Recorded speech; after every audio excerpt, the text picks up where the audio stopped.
Welcome again to the new episode. আজকের এপিসোডে আমরা কথা বলবো এন্টারপ্রেনারশিপ এবং বিজনেস স্ট্র্যাটেজি নিয়ে। এবং এই জায়গাটাতে 5টা প্রশ্ন আমি রেগুলারলি এই টপিকে শুনি, সেই প্রশ্নগুলোর উত্তর দেওয়ার চেষ্টা করবো। আচ্ছা, প্রথম প্রশ্নটা হচ্ছে, if you could change one mindset among aspiring Bangladeshi entrepreneurs, what would it be? মানে হইতেছে, যদি আমার বাংলাদেশে যত অ্যাসপায়ারিং এন্টারপ্রেনার আছে, যারা এন্টারপ্রেনার হইতে চায়, তাদের ভিতরে একটা মাইন্ডসেট আমি চেঞ্জ করতে চাইতাম বা পারতাম, তাহলে সেটা কি হতো? সেইটা আমি মনে করি যে একটা মাইন্ডসেট আমাদের চেঞ্জ হওয়া দরকার। সেটা হইতেছে যে entrepreneurship, if you are talking about entrepreneurship, not business, entrepreneurship is about solving a problem, nothing else. এবং সেই প্রবলেমটা সলভ করতে যেয়ে it can be a non-profit organization or it can be a for-profit organization, depends entrepreneur কিভাবে এটা solve করতে চাইছে। But entrepreneurship, the word entrepreneurship আর বিজনেস ফান্ডামেন্টালি ডিফারেন্ট। আমি আজকে এখান থেকে প্রোডাক্ট এনে 50 টাকায় ওইখানে 60 টাকায় বেচছি, এটা কোনো এন্টারপ্রেনারশিপ, এটা হচ্ছে বিজনেস, ট্রেডিং বিজনেস। এবং বাংলাদেশে আমরা প্রায় ওই বিজনেস এবং এন্টারপ্রেনারশিপ এই দুইটা শব্দকে গুলায় ফেলাই। এটা প্রথমে আমি বলে নিলাম, so that we understand what is actually entrepreneurship means. আচ্ছা, সো তাহলে আসি, যদি একটা মাইন্ডসেট আমরা চেঞ্জ করতে চাই এন্টারপ্রেনারদের জন্য, সেটা কি হবে? সেইটা হবে এইটাই যে আমি বলবো বাংলাদেশের যত এরকম এন্টারপ্রেনার হইতে চায় যারা, তারা যে প্রবলেমটা দেখছে, আইডেন্টিফাই করছে, সেই প্রবলেমটার রুট কজে যেন সে ঢুকে, সে যেন ওই প্রবলেমটা কেন হচ্ছে, কিভাবে হচ্ছে, সেইটা নিয়ে অনেক বেশি টাইম স্পেন্ড করে। এবং সে যাদের নিয়ে এই প্রবলেম হচ্ছে তাদের সাথে অনেক টাইম স্পেন্ড করে বোঝার জন্য যে এই প্রবলেমটা কেন হচ্ছে। সেটা যখন সে ভালো বুঝতে পারবে, তখন সলিউশনটা, এটা একটা automatic result. So the entrepreneurs and aspiring entrepreneurs should spend 90% of their time understanding the problem and 10% of the time to solve the problem. So এই মাইন্ডসেটটা আমি হলে চেঞ্জ করতাম, মানে মানুষের ভেতরে, যে ভাই আগে you spend more time on the problem, not on the solution. আচ্ছা, এরপরে কি, what's the most underrated skill an entrepreneur must have to survive in Bangladesh competitive market? আমরা জানি যে বাংলাদেশ খুব কম্পিটিটিভ মার্কেট, এখানে প্রাইস নিয়ে প্রচুর মারামারি হয়। কেউ 5 টাকায় অফার করতেছে, বলতেছে অমুকে বলে আমি 4 টাকায় দিচ্ছি। সো প্রাইস নিয়ে হ্যাভি কম্পিটিশন হয়। এবং আরেকটা জিনিস কি হয়, যে আজকে আমি এই জিনিস বানাইছি, এটা ভালো করতেছে, দেখা দেখি 10 জন বানায় যায় কপি করে। সো তার মানে Bangladesh is a very competitive market, both in terms of price এবং also in terms of like, যেহেতু কোনো আইপি টাইপের কোনো বালাই নাই, হ্যাঁ, নিজের আইডিয়াকে প্যাটেন্ট করার কোনো সুযোগও নাই খুব একটা, সব মানুষ ইচ্ছা মতো কপি করে। তাহলে এই ধরনের একটা মার্কেটে একটা এন্টারপ্রেনারের মানে স্কিল অনেকগুলো দরকার, এবং সেগুলো নিয়ে প্রায় কথা হয়, কমিউনিকেশন স্কিল, এই নেটওয়ার্কিং স্কিল, অমুক। কিন্তু আমি মনে করি যে সবচেয়ে আন্ডার রেটেড যে স্কিলটা, যেটা নিয়ে কথা হয় না অফেন টাইম, সেটা হচ্ছে তার ধৈর্য শক্তি, তার পারসিভারেন্স, তার পেশেন্স। এই জিনিসটা নিয়ে আসলে কথা হয় না। এবং আমি মনে করি যে একজন এন্টারপ্রেনারের জন্য আসলে এই স্কিলটাই অনেক বেশি দরকার। এবং আমি যত এন্টারপ্রেনারদেরকে বাংলাদেশে সাকসেসফুল হইতে দেখছি, তাদের বেশিরভাগের ভিতরে এই গুণটা আমি দেখছি, যে শত প্রতিকূলতার ভেতরেও সে যে কামড় মেরে পড়ে আছে বছরের পর বছর, so that when the right time comes he can flourish. এইটা আমি দেখছি যে one of the core reason why a lot of founders are successful. On the other hand, I have seen entrepreneurs, বড় লোকের ছেলে বা মেয়ে, প্রচুর নেটওয়ার্ক আছে, টাকা পয়সার অভাব নেই, ফান্ড রেজ করতে কোনো প্রবলেম নেই, and they have done that. কিন্তু 2 দিন পরে সমস্যা হয়েছে, কিছু একটা প্রবলেম হয়েছে, they have shut down the business, shut down the startup, and then they have moved to something else. So despite having all the skills, they could not be successful because তাদের ওই একটা skill নাই, সেটা হচ্ছে ধৈর্য শক্তি। So I think that is the most underrated but yet very important skill that an entrepreneur should have, especially in Bangladesh to survive. আচ্ছা, তারপরে যে প্রশ্নটা সেটা হইতেছে যে many young entrepreneurs struggle with networking. আমি নিজেও একজন। So what's your best tip for building meaningful connections in the business world? There are people who are naturally like outgoing এবং naturally well versed with communication skill and all, but সবাই না, মানে আমি নিজেও খুব আউটগোয়িং না। So মানে আমার মতো যারা আছে স্পেশালি, মানে আমার যদি একটা লাইক নেটওয়ার্কিং ইভেন্টে ছেড়ে দেওয়া হয় এবং আমি যদি কাউকে না চিনি ওইখানে, আমি লিটারালি এক কোনায় যে বসে থেকে চুপচাপ চা খেতে থাকবো আর অপেক্ষা করতে থাকবো কেউ কি আমাকে অ্যাপ্রোচ করে কি। So I can't actually go and start a conversation. So আমি ওরকম না এখন। সো আমার মতো যারা আছে এরকম শাই বা তাদের জন্য বেস্ট টিপ আমি দেখছি যে and what worked for me is basically if you have the mindset of giving back.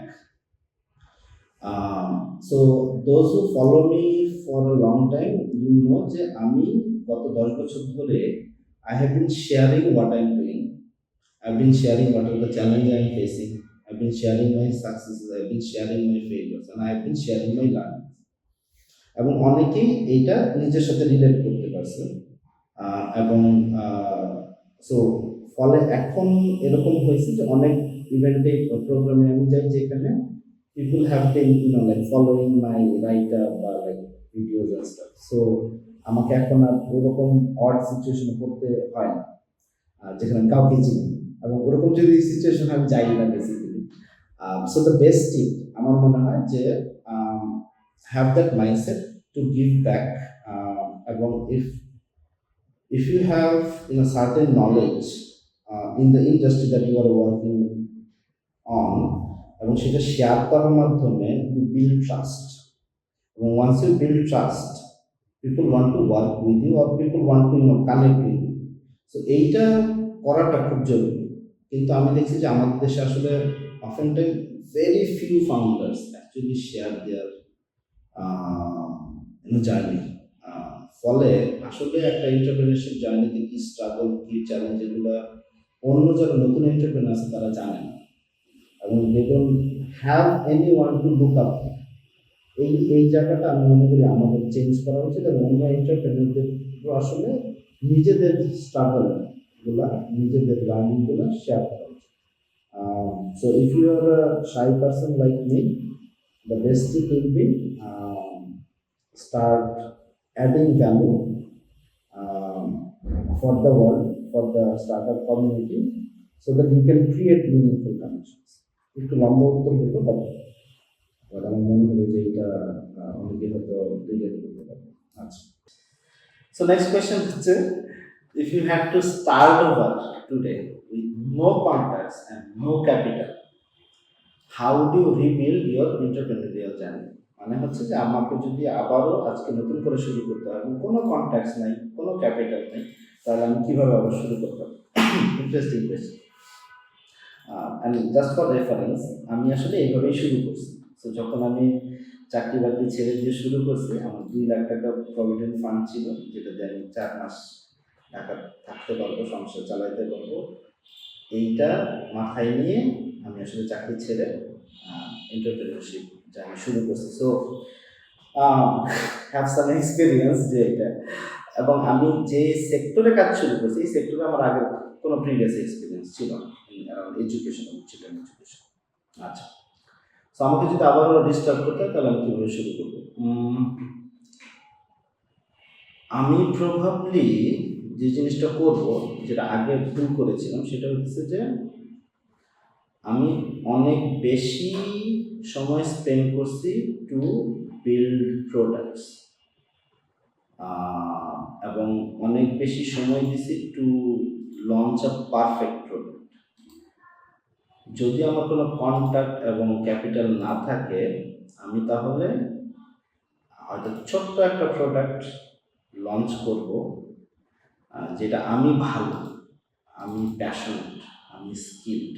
সেটা হইতে পারে একটা বই, সেটা হইতে পারে কোনো একটা like any small physical product, যেটা আমি আসলে ফার্স্টলি প্রোডাকশনে যাব না। আমি আসলে আইডিয়াটা বানাবো, আমি এটার ডিজিটাল ভার্সন বানাবো এবং সেটা আমি সোশ্যাল মিডিয়াতে শেয়ার করবো, আমি প্রি অর্ডার নেওয়া শুরু করবো। তাতে করে আমি জেনে যাব এটার প্রাইস যেটা আমি ভাবছি সেটা কাস্টমাররা দিতে রাজি কিনা, আমি বুঝে যাব যে এটার ডিমান্ড আছে কিনা, এবং সব যদি কিছু থাকে, আমি যদি 200-300-400 প্রি অর্ডার পেয়ে যাই, আমি তারপরে এইটা প্রোডাকশনে যাব এবং যার সাথে ম্যানুফ্যাকচারিং এরিয়াতে যাবো তাদের আমি বলবো, অবশ্যই পরিচিত কেউ দিতে হবে, নাহলে তার দিবে না আমাদের বানায় না, যে ভাই আমি তুমি আমার বানায় দাও এই 300-400 জিনিস, আমি তোমাকে 20 দিন পরে প্রোডাক্ট মানে টাকাটা পে করে দিচ্ছি, কারণ আমার কাছে এই মুহূর্তে টাকা নেই, বাট আমার অর্ডার পেয়ে আছে। আমি প্রবলি এই জিনিসটা দিয়ে শুরু করতাম আর কি। So I would have done something যেটা আমি স্কিলড, এবং আমি এটাকে প্রি লঞ্চ মানে কাইন্ড অফ করতাম এবং ওটা করা শুরু করতাম। Last question is a very interesting question. সেটা হচ্ছে যে আমার যদি এখন একটা, if you have to launch a startup with a budget of only 50,000 টাকা, 50,000 টাকা দিয়ে যদি একটা স্টার্ট আপ শুরু করতে চাই, তাহলে সেটা কি সে স্টার্ট আপ হবে এবং এটা আমি কীভাবে ওয়ার্কআউট করাবো। ইন্টারেস্টিং। 50,000 টাকায় আজকাল কিছুই হয় না, বাট আমি হলে যেটা করতাম সেটা হচ্ছে আমি যেই সেক্টরে স্টার্ট আপটা করতে চাইতাম, যে আমার ইচ্ছা যে এডুকেশনে বা হেলথে বা ক্লাইমেট টেক বা ফিনটেক, যে সেক্টরে আমি যেই জিনিসটাকে অ্যাড্রেস করে কোনো একটা স্টার্ট আপ করতে চাইতাম, তাহলে সেই সেক্টরটা নিয়ে আমি যথেষ্ট পরিমাণে আগে পড়াশোনা করতাম, জানতাম, আমি এক্সপার্ট হইতাম নিজে নিজে। So I would have invested my time to learn about this sector, এবং এরপরে আমি আসলে একটা বই লিখতাম, 100 পৃষ্ঠার একটা বই, যে এইটা একটা প্রবলেম পাওয়া গেছে এবং এইটা পটেনশিয়াল সলিউশন হইতে পারে, বা এই পুরো হোল সেক্টরটা নিয়ে আমি একটা বই লিখতাম এবং 50,000 টাকা দিয়ে সেই বইটার 500 কপি বা 600 কপি আমি প্রিন্ট করতাম এবং আমার নামে একটা বই পাবলিশ হইতো এবং আমি একজন অথর হইতাম, এবং এই বইটা তারপরে আমি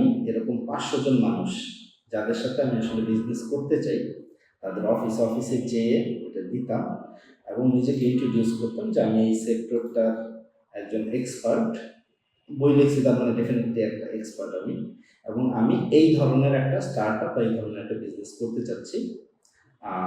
এই বইটাতে সেই সব কিছু ব্যাপারে উল্লেখ আছে, and if you feel interested to join me as an investor or as a partner, হ্যাঁ, তাহলে আপনি আমার সাথে যোগাযোগ করবেন। এইটা বইটা আমি 500 জন মানুষকে আসলে বইটা পাঠাই দিতাম এবং আমি অপেক্ষা করতাম যে 500 জনের ভিতর থেকে কি 5 জন আমাকে রিচ আউট করে কিনা, to give me enough capital অথবা enough network, enough other resources to start my own start up.